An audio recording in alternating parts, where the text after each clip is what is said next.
Guillaume Duyfa. Guillaume Duyfa is one of those composers to whom we refer by his last name, Duyfa. Duyfa lived from around 1400 through 1474, about 3/4 of a century.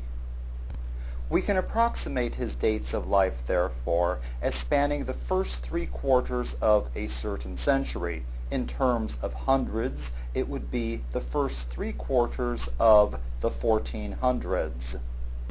In terms of centuries, Duyfa's life spanned the first 3/4 of the 15th century. Duyfa has three things in common with many famous 15th century musicians.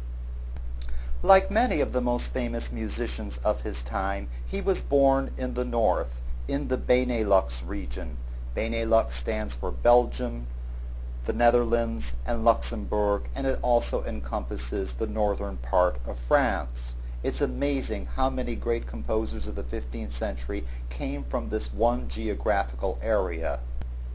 And like many other musicians of his time, he made his career in the south, in the courts, in the churches of what is now modern-day France and modern-day Italy. His career path was similar to these musicians as well. He was hired initially as a singer, and, as was the custom in those days, singers and choirs were expected to compose music for those choirs, so he was a singer-composer.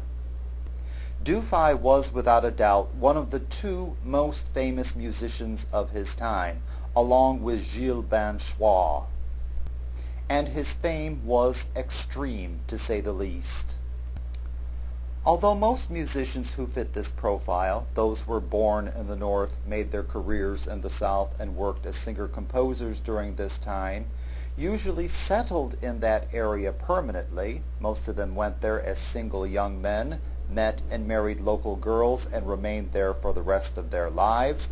Duyfa was an ordained priest, and he therefore did not have any strong family ties to the south. When he retired, he chose to return to his home in the north, and there he spent the last 2 decades of his life in a very comfortable and long retirement.